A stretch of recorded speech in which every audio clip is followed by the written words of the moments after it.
Hi everyone, welcome to my YouTube channel. Today, we will study about the game between Grandmaster Wesley So versus Grandmaster Magnus Carlsen, which held at the tournament in Norway called 2018 Norway Chess Stavanger. Firstly, I would like to congratulate Grandmaster Wesley So for being the first Fischer Random World Champion. We are proud of you. Now, back to our chess lessons. We begin our lessons by analyzing the position at diagram A. As you can see, this is a pawn structure that is a good model to copy because there are three factors that makes this endgame structure so solid. Number one, it composed of two islands. Number two, connected each other. Number three, and solid pawn structure. This type of ending pawn structure is not easily to break, so when you're playing your endgame, make sure that there's no loose pawns, isolated pawns, and double pawns. Now we continue with diagram B. As you can see this endgame position, there is opposite colored bishop, pawns of white composed of 6 while black has only 5 pawns. But this position has many chances to become a draw because the color of the bishop is opposite, while if you check the pawns at the black queen side is color white, so therefore white's bishop cannot penetrate it, and that's the reason of higher percentage of having a draw in right execution. Now we are going to study about the game between the two world champions. We switch to the big board. We start by playing d4, d5, c4, c6, cx d5. This opening is called Slav defense exchange variation. As we continue, cx d5, bf4, knight f6, knight c3, knight c6, knight f3, which is a typical position similar to London system, but London system normally the pawn is only at c3, not exchanging the pawn at d5. So we continue, a6, rook c1, bf5.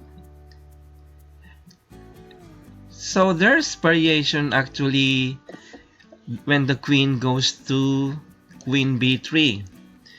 Let's see how black will react. So knight a5, queen a4 check, b5. Seems like this queen b3 move is useless, so the only way to go is queen d1. So queen b3 at an early stage, since that b7 pawn is vulnerable to attack, but there's a move knight a5, so we don't do that. As we continue with the original position, so rook c8, be2, e6, castling, knight d7. That is a move that I think a well-deserved move because it helps to maneuver going to the queen's side and also protecting the e5 square from the knight hopping. But there are other moves as we continue the next example. So for example, bishop d6, bishop d6, queen d6 is, as I see, it looks equal to me, though it's playable. Now we will go back to the original game. So after knight d7, knight a4, b e7, h3, avoiding pin, castles, a3, knight a5, then knight c5. Knight c5 is very interesting move since the black cannot capture that piece because, as you can see, knight takes, pawn takes, bishop takes, then b4. So Magnus Carlsen is so solid as before he takes or plans a move, he makes sure that every corner, every aspect of it is well analyzed. So as we go back, black moves knight c4, then b4. I like this move because it solidifies the position of the knight at c5. Let's see how it goes. Knight c5, dc5, then having a pawn structure which on the queen side 3 pawn versus 2. So as we continue, knight a3. Well, knight a3, I think having a free pawn to capture, but essentially I don't think so if this is somehow helpful. But let's continue. Knight d4, be4, f3, bg6, then queen b3. If the knight goes to b5, then knight takes, pawn takes, bishop takes, which is very good for white, having a 2 versus 1 pawn composition at the queen side. So advantageous for white in a later games. So we go back, knight c4, bishop c4, pawn takes, queen takes. If you check the position, the white side has more space than the black. So let's continue. Queen e8, pg3 is a prophylactic move or a waiting move, which Grandmaster Wesley so suspects that Grandmaster Magnus Carlsen will push the pawn at e6. So let's see. e5, yes, he is right. Right now, we cannot take bishop e5 because there's be5 move. So the only move for white is knight b3. And looks like the pawn at e5 is hanging. So let's continue. Bishop d8. Now queen is protecting the e5 pawn. Queen d5. As you can see, b7 pawn is hanging, e5 pawn is hanging too. Therefore, one of these pawns gonna be free to capture. As let's continue. Queen b5, bishop x b5. Now it's one pawn up.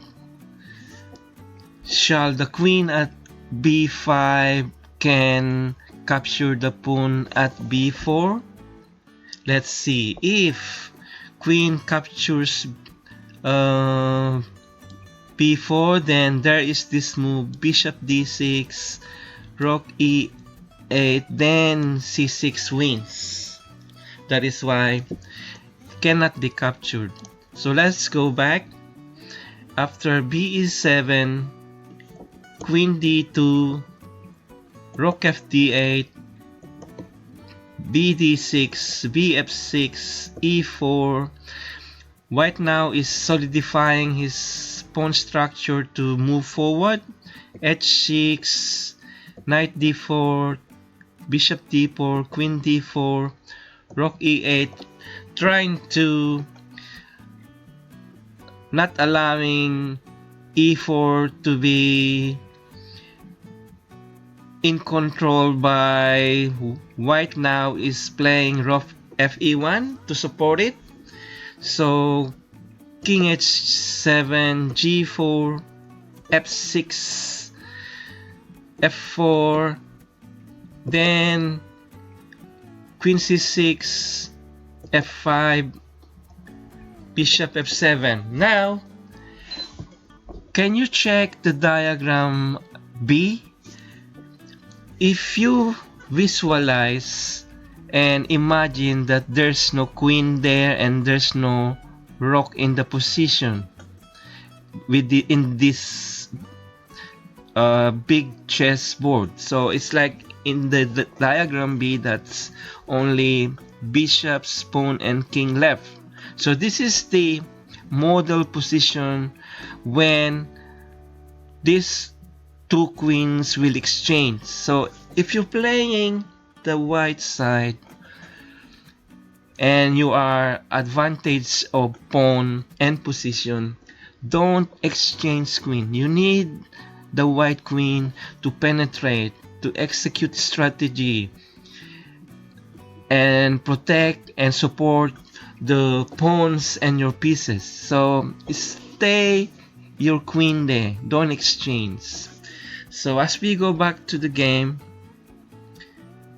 h4, rook a8, rook c2 trying to double up, a5, g5 attacking now, bh5, king h8, and now the king is trapped at h8, b5. This is a sacrifice move for the rook at c2 to be able to attack the queen and get the file. Queen x b5, rook b2, queen c6, rook b6. Now white is attacking. Queen c8, queen d5, taking the pawn at b7, a4, rook takes, rook g8, then c6, which black resigned. I learned a lot about this game. It's high level and they're both playing their best endgame. Thank you so much for watching. I hope you enjoyed this video. God bless.